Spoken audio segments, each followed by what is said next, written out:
Okay, good to see you फौजी too. आप लोग, मुझे मालूम ना, मॉर्निंग से इंटरव्यू दे रहे हैं, बहुत बोर हो गए।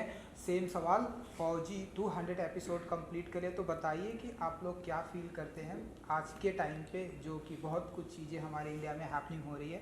सो गौहर जी, आपसे, फौजी 200 एपिसोड कंप्लीट कर लिया। आई विश कि ये कितना एपिसोड कंप्लीट करना चाहिए? और 100 हम शूट कर चुके हैं। Oh great, 200 episode. So I wish कि ये 1000 एपिसोड जाए। अभी फिलहाल के लिए 200 ठीक है भाई। अच्छा ठीक है।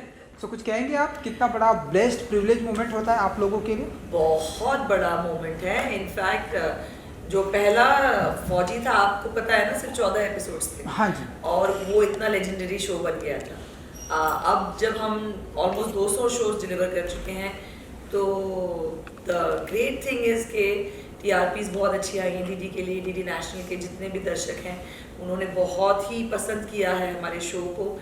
और जो संदीप सिंह का जो एफर्ट रहा है लेजेंड स्टूडियोज़ का, कि क्वालिटी वर्क दें, अच्छा शो दें, ऐसा नहीं कि बस बनाए जा रहे हैं। सबकी अलग अलग कहानियाँ, सबकी अलग अलग स्टोरी लाइन्स पे, एंड एडिशन टू दैट के एक एंटायर म्यूजिक एल्बम जिसमें इतने दिग्गज नाम जुड़े हुए हैं।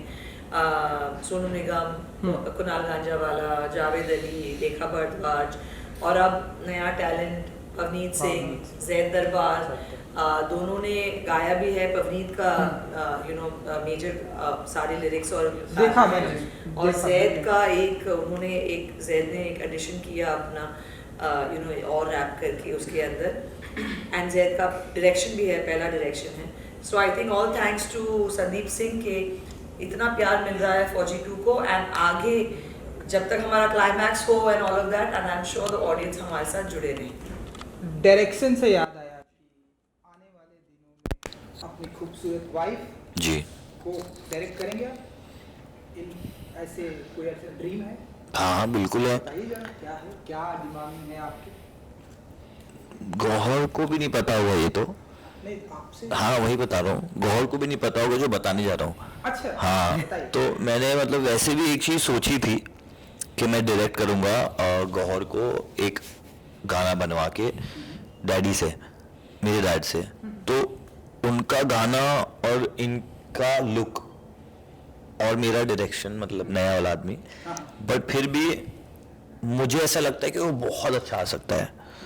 तो मेरा वो शायद थॉट प्रोसेस पहले था और मैं शायद कंप्लीट करूंगा इसे। आई विश कि आप बिल्कुल हाँ, इंशाल्लाह। इसके बाद हाँ मतलब अभी नहीं, जब भी मुझे ऐसे लगता है कि मुझे अब करना चाहिए इस चीज़ को, कि अब मुझे टेक्निकली भी उतना तरीके से समझने आ गई ये चीज़ें, तब मैं इनको लेके और दोनों को रिक्वेस्ट करके, बापू को भी। ये तो आपके दोस्त हैं, ये इनको नहीं, मैं डैडी की बात कर रहा हूँ। डैडी को गाना भी बनाना पड़ेगा ना, मैं डायरेक्ट करूंगा, वो गाना बनाएंगे, ये एक्ट करेंगे। तो सबको रिक्वेस्ट करके इंशाल्लाह I try to get that song. या ये मैंने अभी पहली बार आपको बता दिया है। बिल्कुल बिल्कुल, थैंक यू सो मच। ये आपने सिर्फ मुझे बताया? सिर्फ आपको सबको बता दिया ना, बट ये पहली बार आपके सामने आपके चैनल पे बताया जी। Thank you so much. अभी आपके डैडी से भी मैं मिला हूँ, मैं उनसे भी बात करूंगा कभी। अभी उन्हें भी नहीं पता ये बात। हाँ उन्हें पता हुआ तभी रुक जाओ, पहले मुझे प्रिपेयर हो जाने दो। हाँ ओके ब्रदर, आपका गाना देखा मैंने। जी जी, कैसा लगा आपको? सुपर। एंड क्या जी। कुछ कहेंगे, इतने ब्यूटीफुल कास्ट है बिल्कुल बिल्कुल। आपने किया है, and क्या कुछ कहेंगे? मैं तो गौर मैम को देखते ही आ रहा हूँ बहुत टाइम से, और मेरे को मौका मिला इनके साथ काम करने का, एंड इट इज़ मतलब ड्रीम कम ट्रू। और सब cast, everyone, the whole team, the whole, एक सेकंड ये सब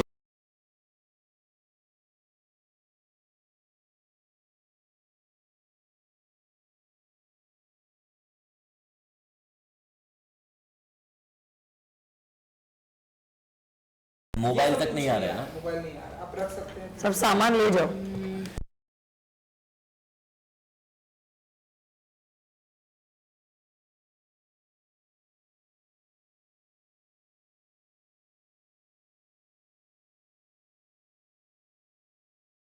अभी थोड़ी देर पहले बोला कि गौर मैम के साथ काम करके जस्ट फील सो गुड, क्योंकि उनको देखता है बहुत टाइम से।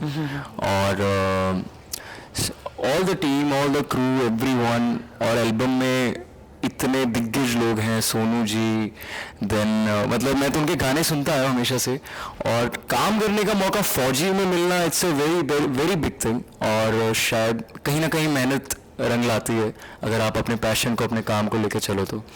And with this song I think I feel very proud to give a tribute to Fauji, all the Fauji, entire this India, everywhere, like, so yeah, I'm thankful to this and giving me this opportunity, you know, Sandeep sir, thank you so much for this opportunity. Thank you. And lastly Gauhar ji, आप कि पिछले एक महीने से हमारे India में बहुत सारी हैपनिंग हुए क्योंकि फौजी ने, मैंने वो गाना भी देखा जो आप लोगों ने प्रोग्राम को ट्रिब्यूट किया, एंड जो इंडिया का वॉर भी हुआ, बहुत सारे फौजी शहीद भी हुए, एंड नाउ जो प्लेन क्रैश हुआ, एंड नाउ कल पुणे में, सारे लोगों के लिए कुछ एक ट्रिब्यूट आप लोग कुछ कहना चाहेंगे? एक ऐसे ट्रिब्यूट तो मतलब जब एक देश में आप रहते हैं, एक देश का हिस्सा हैं, बचपन से लेके आज तक एक ही चीज़ सिखाई गई है कि all Indians are my brothers and sisters, तो कहीं कुछ होता है तो you are affected by that, and if you are not affected then you are not a citizen of the country. कोई भी कंट्री आप ले लो, एक देशभक्ति होती है, होनी भी चाहिए। और हमारे मतलब मेरे माँ बाप ने तो मुझे यही सिखाया है कि देश से प्रेम यानी वतन परस्त होना, वो सबसे बड़ा आपका ईमान में आता है। आपके ईमान में ये कहा गया है कि आपके वतन से आप वफादार रहिए।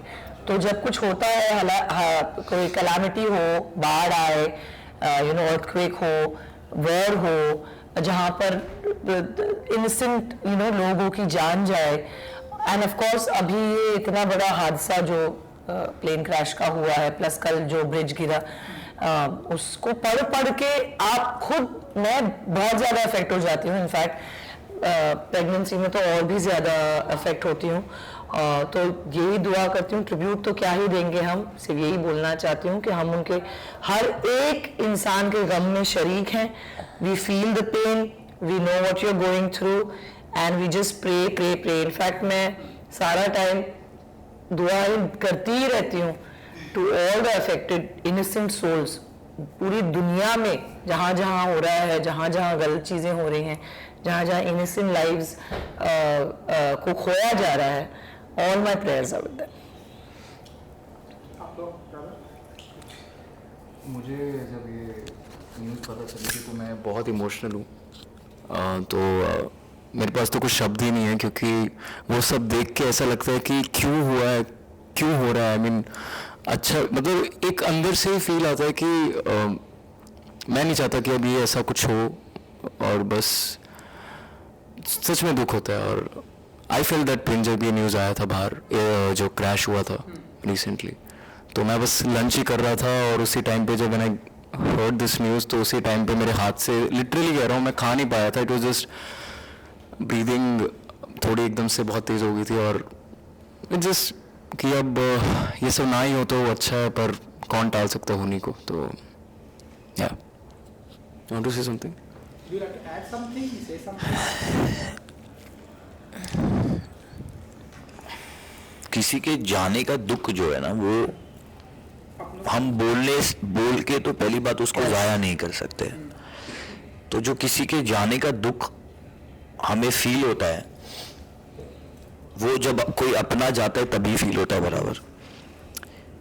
पर जो हमारे इतने सब इंसिडेंट्स हो रहे हैं, जो हुए हैं रिसेंटली, उसमें ये चीज़ मुझे पता चली कि अपनों का जाने का दुख पता चलता है, क्योंकि वो इंडियंस है, तो आपको वैसा फील होना शुरू हो जाता है, जो मैं फ्लाइट का बोल रहा हूँ जो हुआ। बट फिर एट द सेम टाइम दुनिया की कोई भी कोने में कहीं भी इनोसेंट जब कोई जाता है ना, वो बहुत दुख होता है। मतलब वो ऐसे होता है कि यार वो उनको क्यों हो रहा है ये चीज़। तो बस मुझे ऐसा, मैं बोल के ये सब चीज़ नहीं समझा पाऊंगा, ये सब फीलिंग्स होती है, और बहुत दुख होता है। ऑफ कोर्स सभी को बहुत दुख होता है इस चीज़ के बारे में कि ये मैं बहुत फंबल करूँगा इस चीज़ को बोलने के लिए, बिकॉज मेरे पास वर्ड्स नहीं होते। जब ऐसी इमोशनल टॉपिक निकल जाती है। बट इतना बस मुझे पता है कि किसी के जाने का दुख बहुत होता है, और मुझे बहुत ज़्यादा दुख है उन सब के लिए जो इनोसेंट है। और I just pray for them every time. I have seen Gauhar praying every night. I see Gauhar अपने वो शी वेयर्स दैट, और वो अपने फोन पे देख के शी इज ईदर क्राइंग और she is praying. I am consoling her and I'm also praying with her. This is what is happening in my house every day. No, but we are there, we are praying and Yeah. अल्लाह सबको हिफाजत में रखे और हमारे देश को और जितने भी किसी की भी किधर भी मतलब जितने भी innocent life के innocent साथ- lives हैं उन सबको प्रोटेक्ट करें। आमीन। चलिए, thank you so much. Thank you यार। Thank you. Emotional but touch कर दिया यार आपने एकदम। हाँ यार